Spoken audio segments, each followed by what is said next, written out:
Hello everyone, good morning, welcome and welcome back to my YouTube channel. কেমন আছো তোমরা সবাই? আশা করি সবাই খুব ভালো আছো, আর আমিও খুব ভালো আছি। তো আজ নিয়ে চলে এসেছি পুরীর ডে 2 এর ভিডিও। পুরীর ডে 1 এর ভিডিও আমি অলরেডি আপলোড করে দিয়েছি, তোমরা তো আশা করি অনেকেই দেখে নিয়েছো। আর যারা যারা এখনো দেখোনি, কি করছো তোমরা? যাও গিয়ে ঝটপট দেখে এসো।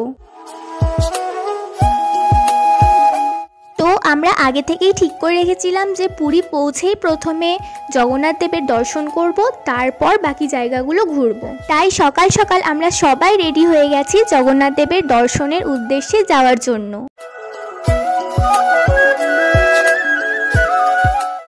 সত্যি কথা বলতে কি জানো, যখন ছোটবেলায় আমি পুরী গেছিলাম তখনকার পুরীর সাথে এখনকার পুরীর অনেক তফাৎ। তাই তখন যেমন জগন্নাথ দেবকে একদম কাছে থেকে স্পর্শ করে দর্শন করেছিলাম, এখন তা সেটা একদমই সম্ভব নয়। তো যাই হোক, আমি যেই বয়সে গেছিলাম তখন যেহেতু কোনো কিছুই বুঝতাম না, কিন্তু এখন আমার সেই জ্ঞানটুকু হয়েছে যে প্রভু আসলে কি বা সেই জায়গাটার বিশেষত্ব কি। আর তাই সেখানে পৌঁছানোর পর একটা অন্য রকমের অনুভূতি কাজ করছিল। আর কথা বলতে বলতে দেখো মন্দিরের কাছে চলেই এলাম। ওই যে মন্দির দেখা যাচ্ছে, দেখতে পাচ্ছ? তোমরা তো জানোই মন্দিরের ভেতরে ক্যামেরা বা ফোন কোনো কিছুই অ্যালাউ নেই, তাই বাইরে থেকে যতটুকু দেখানো সম্ভব ততটুকুই দেখিয়েছি। A few moments later. আমাদের পুজো দেওয়া এবং দর্শন খুব ভালোভাবেই হয়ে গেছে। চলো তাহলে এবার রুমে যাওয়া যাক। তো রুমে কিছুক্ষণ রেস্ট নিয়ে আমরা দুজন চলে এসেছি এখন একটা রেস্টুরেন্টে।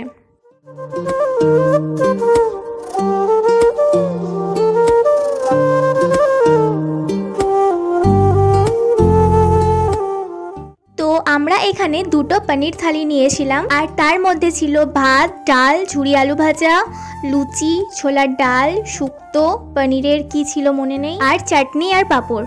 আর খাওয়া দাওয়া শেষ করেই চলে এলাম একটু সমুদ্র সৈকতের পাড়ে। আর সেই দিন আকাশটা যেহেতু একদম পরিষ্কার ছিল, তাই সমুদ্রটা দেখো কি সুন্দর লাগছে, তাই না এসে আর থাকতে পারলাম না।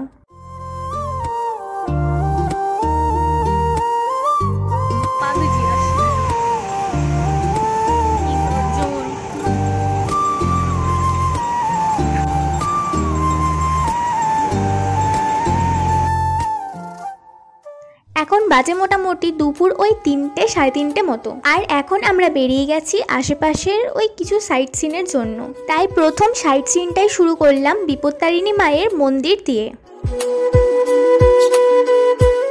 আর এখন চলে এসেছি পুরীর গুপ্ত বৃন্দাবনে, আর এটি অনেকটাই জায়গা জুড়ে অবস্থিত।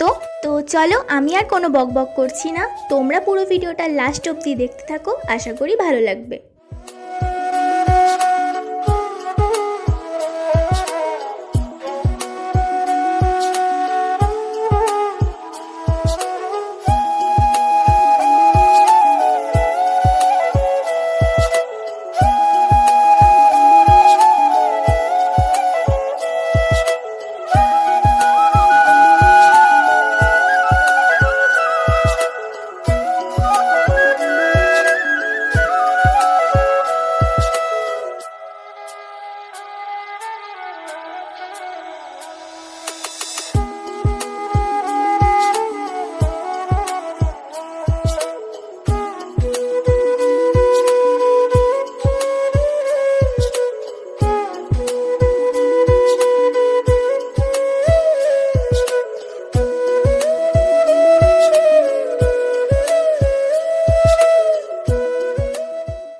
আর এখন আমরা চলে এসেছি ওমকারেশ্বর মন্দিরে।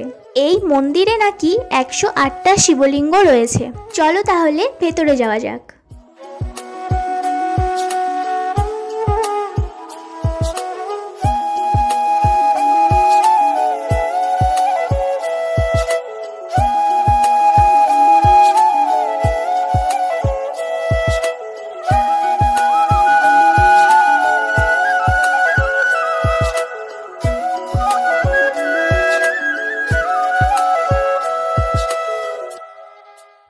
মন্দিরটাও অনেকটা জায়গা জুড়ে অবস্থিত, আর এখানে 108টা শিবলিঙ্গ ছাড়াও অনেক মূর্তি রয়েছে।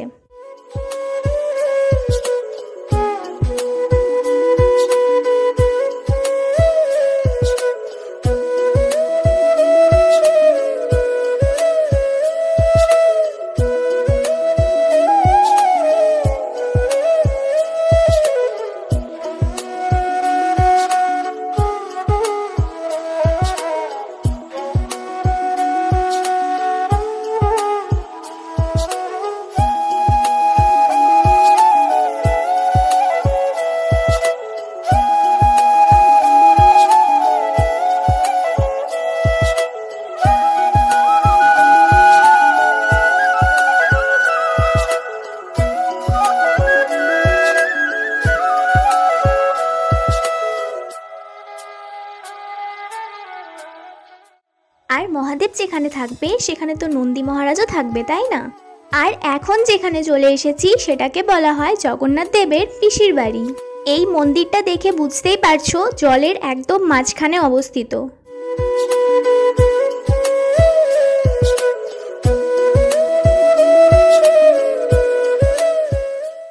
এই মন্দিরের ভেতরে আবার কোনো ক্যামেরা অ্যালাউ ছিল না, তাই তোমাদেরকে মন্দিরের ভেতরটা আর দেখাতে পারলাম না। আর ওই যে মন্দিরটা দেখতে পাচ্ছ ওটা হলো জগন্নাথ দেবের মাসির বাড়ি, আর এটা ছিল আমাদের লাস্ট ডেস্টিনেশন। আমার এই মুহূর্তে মন্দিরটার নামটা ঠিক মনে পড়ছে না, তাই তোমাদেরকে বলতে পারলাম না।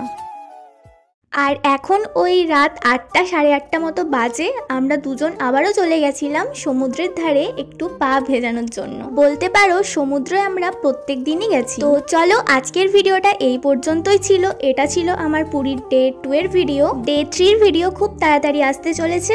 আর আমার ভিডিওগুলো তোমাদের কেমন লাগছে আমাকে অবশ্যই কমেন্ট করে জানাও। ভালো লাগলে লাইক এবং সাবস্ক্রাইব করে দিও আমার চ্যানেলটিকে। দেখা হচ্ছে পরের ভিডিওতে, ততদিন তোমরা সবাই খুব ভালো থেকো। টাটা।